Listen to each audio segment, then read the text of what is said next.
भौतिक सुख सुविधाएं हमें पूर्ण आनंद नहीं प्रदान कर सकती।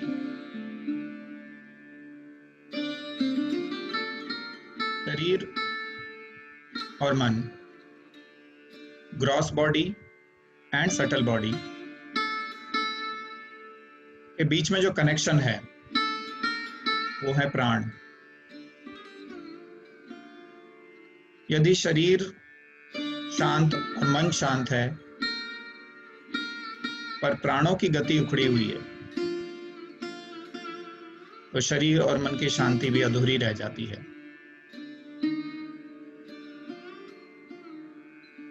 इसीलिए श्वासों की प्रक्रिया को, रेस्पिरेशन को सेटल करके शरीर और मन, स्थूल शरीर और सूक्ष्म शरीर का आपस में तालमेल बैठाया जाता है। इसलिए कुछ समय अपना ध्यान अपनी आती जाती श्वासों पर लगाएं और इन आती जाती श्वासों को दृष्टा भाव से देखें। Just watch your breathing as an independent observer.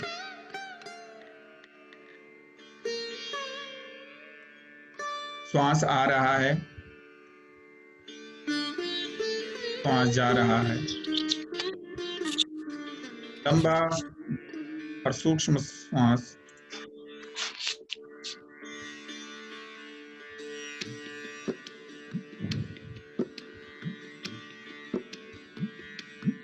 कहीं कोई परेशानी नहीं। जब श्वास लें तो सोचें वातावरण से सारी अच्छी बातें, अच्छा एटीट्यूड, अच्छा बिहेवियर, अच्छी क्वालिटी हमारे अंदर आ रही है। और जब श्वास छोड़ें तो अंदर के सभी विकार, सभी अशांति, रोग, दोष, दुर्व्यवहार न्यूट्रलाइज होके बाहर जा रहा है और हमें शुद्ध कर रहा है।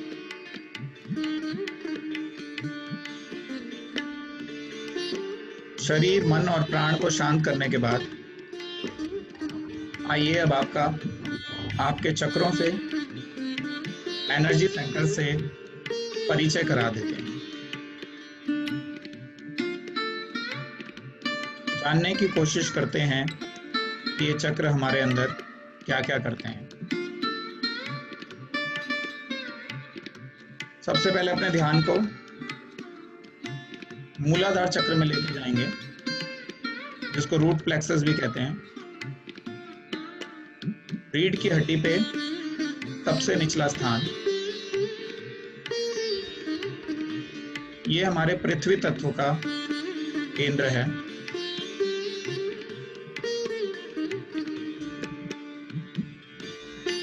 या पृथ्वी की सेंटर ऑफ ग्रेविटी या सेंटर ऑफ मास भी कह सकते हैं।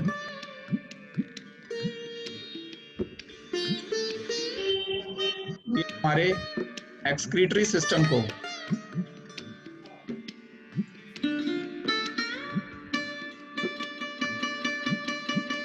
गवर्न करता है, मैनेज करता है।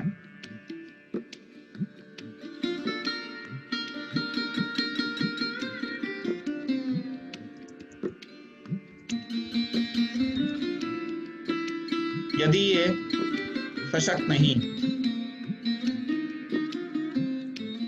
यदि इसमें कोई दोष या विकार हैं, तो हमारे शरीर की मल निष्कासन प्रक्रिया दूषित हो जाती है, रोगी हो जाती है।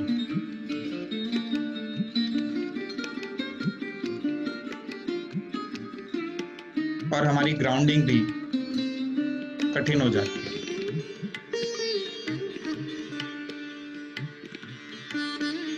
इसलिए इसका स्वस्थ रहना परम आवश्यक है।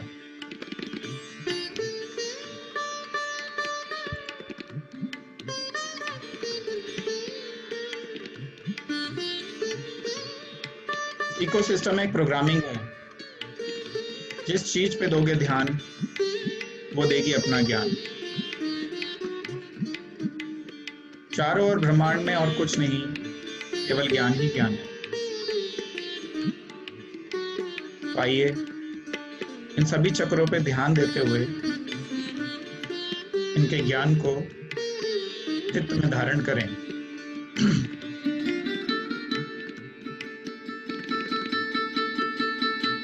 Now focus your attention to your second chakra, जो कि मूलाधार चक्र से 4 हॉरिजॉन्टल उंगल ऊपर है, रीढ़ पर ही।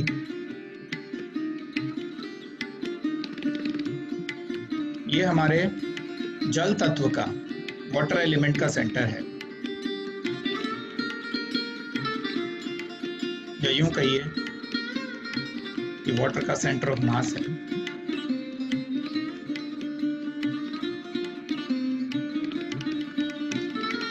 इस चक्र का प्राइमरी वर्क होता है हमारे रिप्रोडक्टिव सिस्टम को चलाना।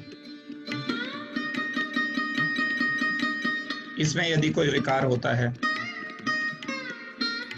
तो रिप्रोडक्शन की, इम्पोर्टेंसी की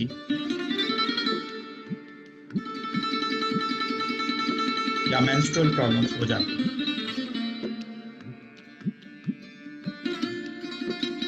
और रिप्रोडक्शन का केवल एक ही अर्थ नहीं कि हैविंग किड्स। रिप्रोडक्शन का एक और अर्थ है सेल रिप्रोडक्शन। इस चक्र से हमारी सेल रिप्रोडक्शन भी संचालित होती है, क्योंकि ये जल तत्व ही सेल्स को आपस में जोड़ के,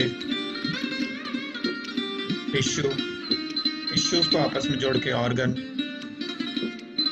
और ऑर्गन्स को आपस में जोड़ के ऑर्गन सिस्टम की फिजिकल बॉडी डेवलप होता है।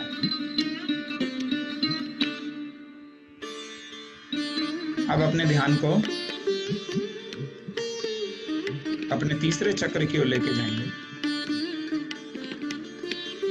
मणिपुर चक्र। इसको ध्यान से देखें और ज्ञान प्राप्त करने की कोशिश करें।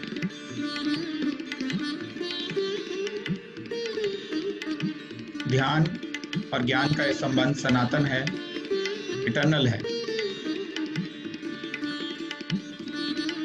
अगर आप बच्चों पे ध्यान देंगे तो बच्चों का ज्ञान आपको मिलेगा। यदि आप चंद्र पे ध्यान देंगे तो चांद अपने बारे में बताएगा।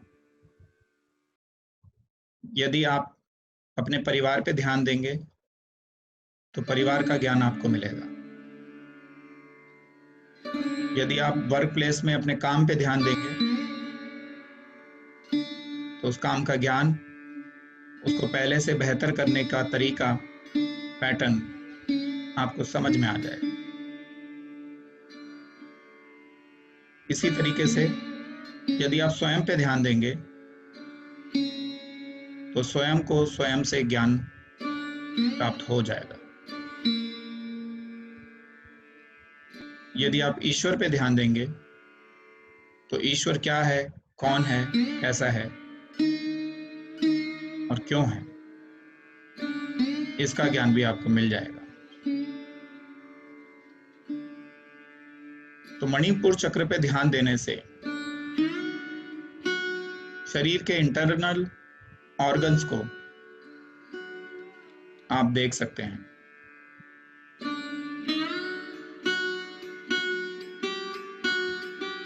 इसी तरीके से प्राचीन काल में बिना अल्ट्रासाउंड मशीन्स के, बिना एक्सरे मशीन्स के और बिना पोस्टमार्टम के शरीर का पूरा विज्ञान, अंगों की संरचना और उसमें कहाँ कौन सा रोग दोष है और उसका निवारण, रिसर्चर्स ने, ऋषियों ने जान लिया था। आप भी अगर आप अपने मणिपुर चक्र पे ध्यान देंगे तो इंटरनल ऑर्गन्स को देख पाएंगे। मणिपुर चक्र फायर एनर्जी का केंद्र है, अग्नि तत्व का केंद्र है, और यहां से आपका डाइजेस्टिव सिस्टम कंट्रोल किया जाता है। यदि शरीर में अग्नि की मात्रा सही है तो पाचन क्रिया उत्तम रहेगी, digestive system will remain strong. ना तो वो मंदाग्नि होनी चाहिए, ना तीक्ष्ण अग्नि होनी चाहिए, ना तो अग्नि कम होनी चाहिए, ना ही तेज होनी चाहिए। क्योंकि शरीर में हम जो भी भोजन लेते हैं, कच्चा या पका हुआ, पेट में जाने के बाद शरीर उसको फिर से पकाता है। मणिपुर चक्र से जठराग्नि रिलीज होती है, बाइल जूसेस आते हैं जो फूड को एनर्जी में कन्वर्ट करते हैं डाइजेशन के द्वारा।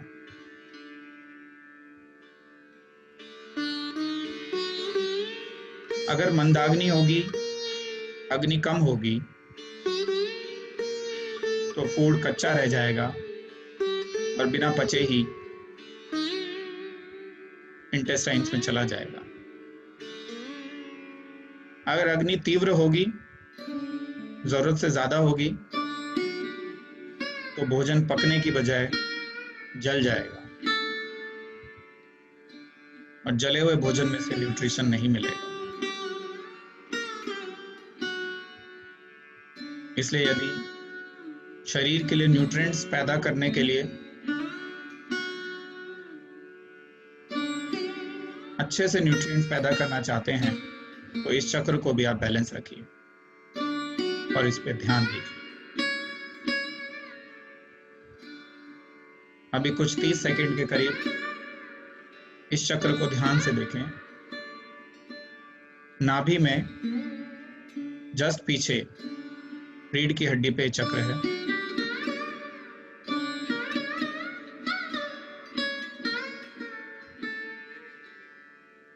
भोजन में से मणियां यहीं से मिलती हैं, ज्वेल्स मिलते हैं, इसीलिए इसका नाम मणिपुर चक्र है।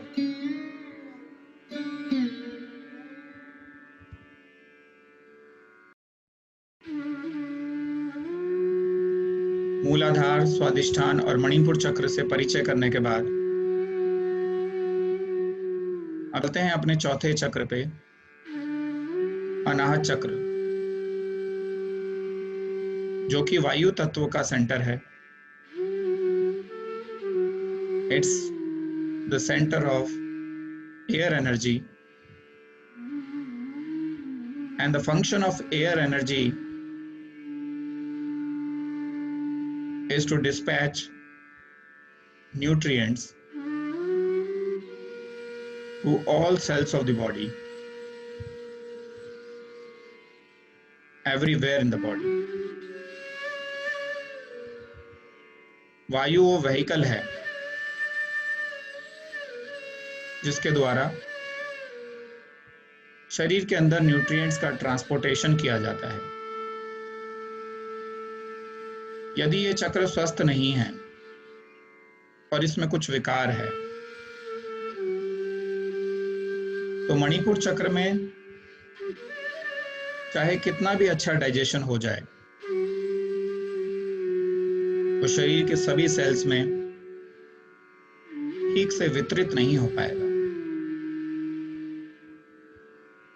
No matter how good digestion you have,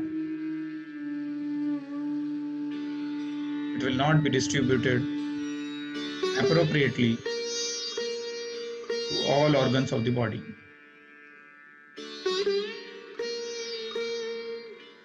इसलिए इसका स्वस्थ रहना परम आवश्यक है।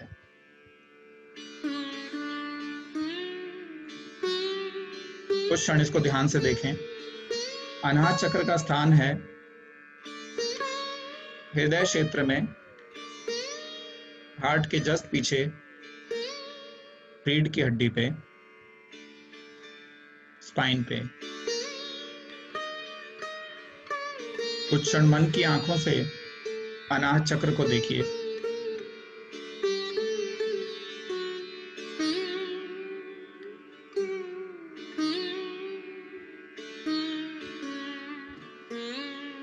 अब यहां से अपने ध्यान को विशुद्धि चक्र की ओर लेके आते हैं, जिसका स्थान है कंठकोप, वोकल कॉर्ड, जहां से आवाज निकलती है। अनाहत चक्र हमारे सर्कुलेटरी सिस्टम का सेंटर है और विशुद्धि चक्र हमारे रेस्पिरेटरी सिस्टम का सेंटर है।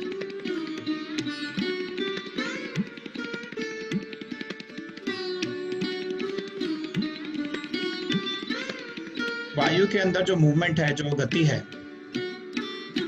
वो उसकी स्वयं की नहीं होती, बल्कि आकाश से बने हुए वैक्यूम के द्वारा होती है।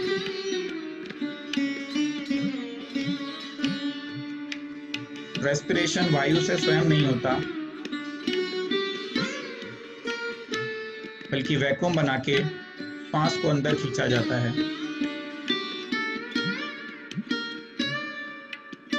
जिस तरह से वैक्यूम क्लीनर में दो फीचर होते हैं, सक्शन एंड ब्लोअर,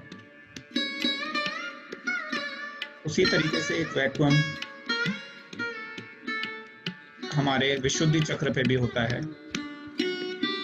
जो बाहर से श्वास को अंदर खींचता है और अंदर की श्वास को बाहर ब्लो करता है। और जो भी ध्वनि, जो भी शब्द हम अपने मुंह से निकालते हैं, वो वायु के ही माध्यम से एक दूसरे के कानों तक जाते हैं। इस चक्र का शुद्ध होना भी अत्यंत आवश्यक है।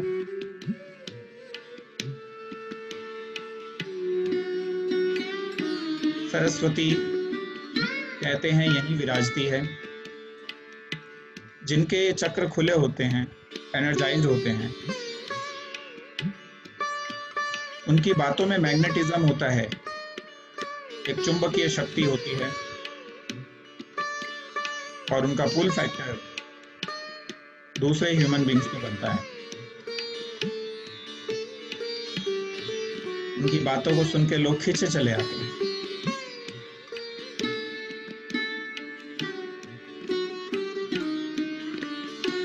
प्रभावशाली जीवन जीने के लिए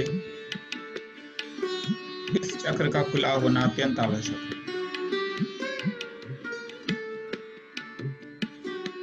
इस चक्र के खुलने से पब्लिक स्पीकिंग एबिलिटीज बढ़ती है।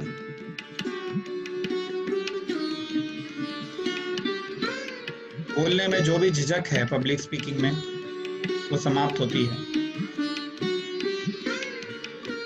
और आपके बातों का आकर्षण दूसरों के कानों में मिश्री सी घोलता है और उन्हें आपकी तरफ आकर्षित करता है। कुछ क्षण ध्यान से इस चक्र को देखें, इसके क्रियाकलापों का अवलोकन करें।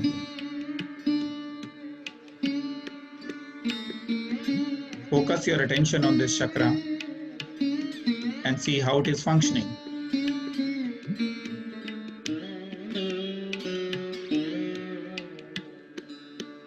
आप ही का चक्र, आप ही का तत्व है, आप ही के भीतर है और लगातार आपकी सेवा में कार्यरत है।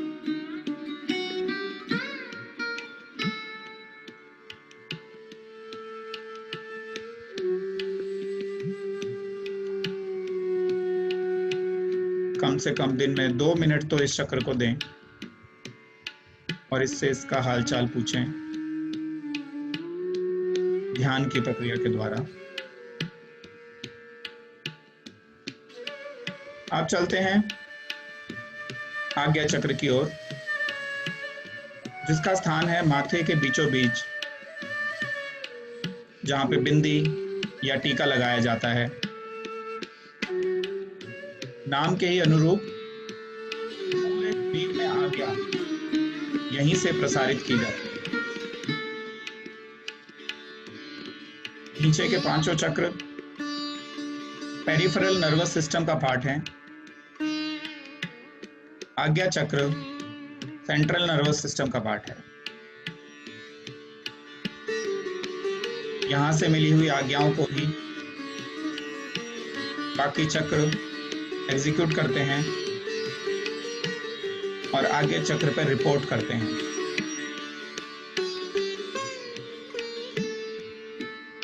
यदि ये चक्र शक्तिवान नहीं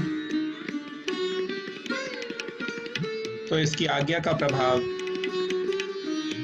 नीचे के 5 चक्र पे मंद हो जाएगा और वो पलट के अपने कार्य को रिपोर्ट भी नहीं करेंगे। आज्ञा चक्र पूरे शरीर का कंट्रोल पैनल है। पूरे शरीर में आत्मा की जो इलेक्ट्रिसिटी, विद्युत दौड़ रही है,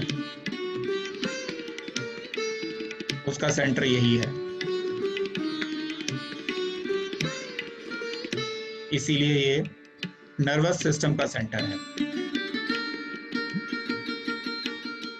मूलाधार चक्र एक्सक्रीटरी सिस्टम, स्वादिष्टान चक्र रिप्रोडक्टिव सिस्टम, मणिपुर चक्र डाइजेस्टिव सिस्टम, अनाहत चक्र सर्कुलेटरी सिस्टम, विशुद्धि चक्र रेस्पिरेटरी सिस्टम और आज्ञा चक्र नर्वस सिस्टम।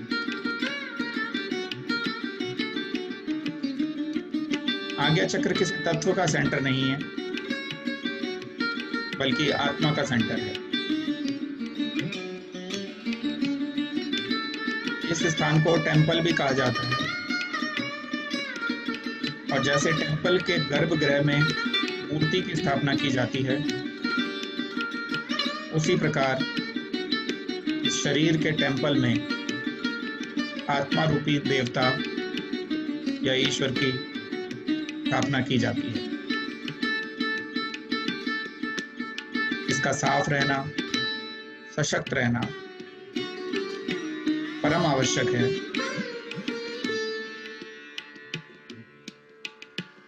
यहाँ पे आत्मा की एनर्जी को पहुंच जाने को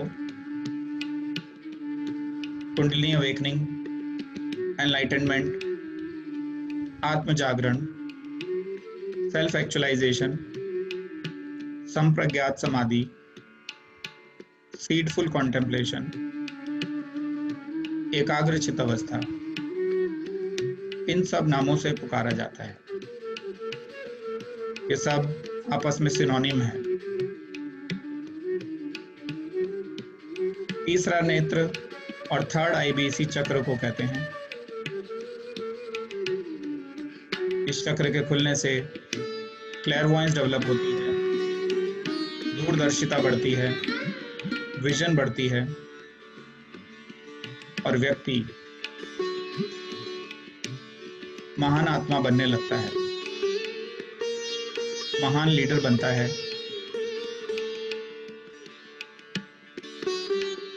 और ऐसी लेगेसी छोड़ के जाता है कि आने वाली कई जनरेशंस उसको फॉलो करती हैं। ये चक्र भी हम सभी में है और ये क्षमता भी हम सभी में है। किसी के अंदर एक्टिवेटेड तो किसी के अंदर डीएक्टिवेटेड, लेकिन सभी में एक्टिवेट हो सकते। कुछ क्षण आज्ञा चक्र को लगातार देखते रहें।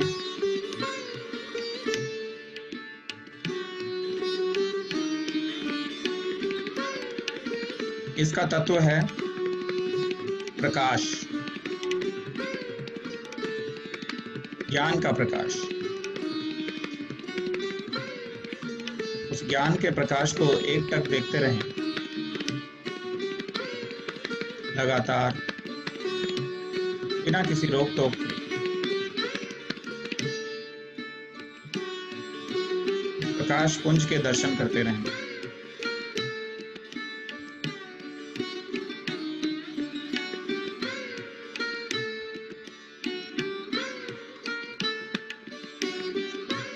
इस प्रकाश को फैलता हुआ देखें, चारों ओर। जहां जहां ये जाएगा, वहां वहां का ज्ञान चित्त में आ जाएगा। ये ब्रह्मांड और कुछ भी नहीं, हमारी स्वयं की ही प्रोजेक्शन है, जो हमने अपने अपने चित्त पे करी हुई है।